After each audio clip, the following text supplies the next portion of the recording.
Lucky রুগাস কুকিংয়ে আপনাদের সবাইকে স্বাগত জানাচ্ছি। রেগুলার আমরা যেরকম চিকেন রান্না করি, এর থেকে একটু আলাদা করে রান্না করেছি। একটু টক, একটু মিষ্টি, একটু ঝাল ঝাল করে খেতে কিন্তু অনেক ভালো লাগবে। ছোট বড় সবারই খুব পছন্দ হবে।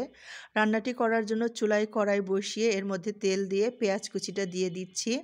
পেঁয়াজটা আমি একটু বাদামি করে ভেজে নেব। পেঁয়াজটা বাদামি করে ভাজা হয়ে গেলে মুরগির মাংসে আগে থেকে ধনে গুঁড়া, জিরে গুঁড়া, মরিচের গুঁড়া, লবণ, তারপর লেবুর রস 2 টেবিল চামচ আর গরম মশলার গুঁড়ো দিয়ে খুব ভালো করে মেখে রেখেছি 1 ঘন্টার মতো।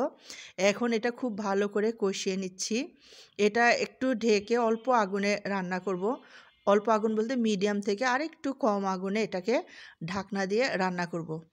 বাসায় যদি টক দই থাকে তাহলে টক দই দিলেই হবে। আমার বাসায় টক দই একদমই থাকে না, তাই আমি এখানে গুঁড়ো দুধ নিয়ে নিলাম 3 টেবিল চামচ, তারপরে ভিনেগার নিয়ে নিলাম 1 টেবিল চামচ, তারপরে এখানে পানি দিয়ে খুব ঘন একটা মিশ্রণ তৈরি করে নিব।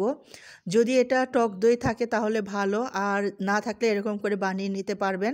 ততক্ষণ আমার মাংস কষানোটা হয়ে যাবে। তো মাংসটা আমি অল্প আগুনে খুব ভালো করে কষিয়ে নিয়ে আরও 1 কাপ পানি দিয়ে মাংসটাকে আবার একটু রান্না করব। এই পানিটা যখন শুকিয়ে আসবে, মানে তেলটা যখন উপরে উঠে আসবে, তখন আমি যে টক দইয়ের মতো করে রেডি করে রেখেছি গুঁড়ো দুধ আর ভিনেগার দিয়ে, সেই মিশ্রণটা এখানে দিয়ে দিব। তো এই রান্নাটা খেতে কিন্তু অনেক বেশি ভালো হয়। ছোট বড় এটা রোস্ট এবং রেজালা এবং চিকেন ভুনার মাঝামাঝি অন্য একটা রেসিপি। খেতে একটু টক লাগে, একটু মিষ্টি লাগে, আবার ঝালও লাগে। তো ছোট বড় সবারই এটা খেতে খুব ভালো লাগবে। এটা পোলাও, নর্মাল ভাতের সাথে, আবার রুটির সাথে খেতেও অনেক বেশি মজা লাগে। রুটি, পরোটা যে কোনো কিছুর সাথে খেতেই অনেক বেশি মজা লাগে। তো আমার রান্নাটি দেখার জন্য, আমার সাথে থাকার জন্য আপনাদের সবাইকে অনেক অনেক ধন্যবাদ জানাচ্ছি। আমার রান্নার ভিডিওগুলো, রেসিপিগুলো যদি ভালো লাগে তাহলে অবশ্যই একটা লাইক, কমেন্টস করে আমার এই ভিডিওগুলো, এই রেসিপিগুলো শেয়ার করে দেবেন আপনাদের ফ্রেন্ডস এবং ফ্যামিলির মাঝে।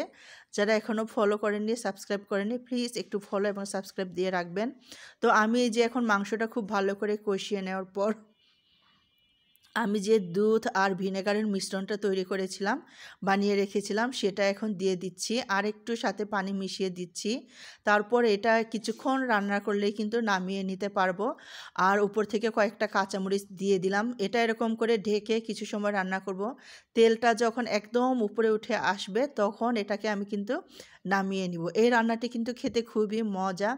বড়রা তো পছন্দ করবে, বাচ্চারা অনেক বেশি পছন্দ করবে। দেখেন তেলটা উপরে উঠে আসছে, এটা এখন আমি নামিয়ে নিব। সাথে থাকার জন্য আবারও অনেক ধন্যবাদ।